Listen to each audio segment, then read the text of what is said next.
So this is our garden planner and journal. You can find this in our market. It is a digital download for you. I did design it all myself.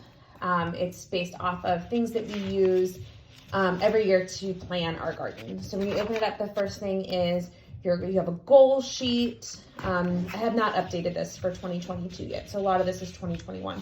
So you have goals, you have some information about your specific garden. We garden in zone 7A, so I have that, and I have our frost dates and all of that in here. It also has a place and talks about sun mapping to determine where to put your garden. Then we have garden layouts, and I actually have 2 pages for garden layouts. So you have, our garden's kind of big, so you have 2 pages there. There's a sheet to record your soil test, a wish list, a sheet that actually you can write down exactly everything that you're planting, how to start it, the number of plants, and any notes about it. I have 2 of these, actually 3. I have a log for you to keep track of how much money you spend on your garden, kind of a yearly overview of things to do, checklist for each season. Then you actually have the garden planner part.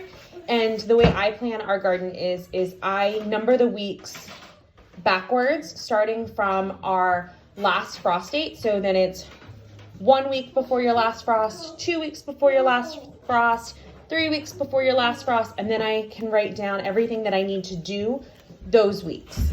And then I can add this into my big planner. And then I also have it going forward from your last frost date. So 1 week after, 2 weeks after, then I can write down, this is where I write down like when I'm gonna transplant things into the garden outside. There is a log to keep track of any pests and disease.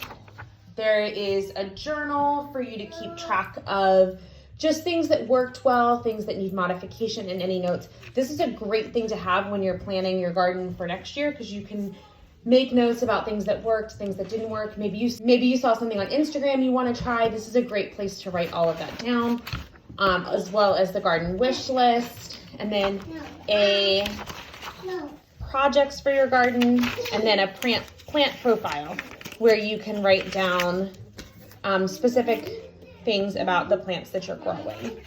And then just kind of a note page for you to write down any notes you have about your garden. So this is our garden planner and journal. It is in our market for you guys to check out. If you do not have a journal for your garden or a planner for your garden, I highly suggest you start one. They are so beneficial when you're trying to keep track of what you're growing, how much yield you got, and different problems that you have. So check it out. If you have any questions, let me know.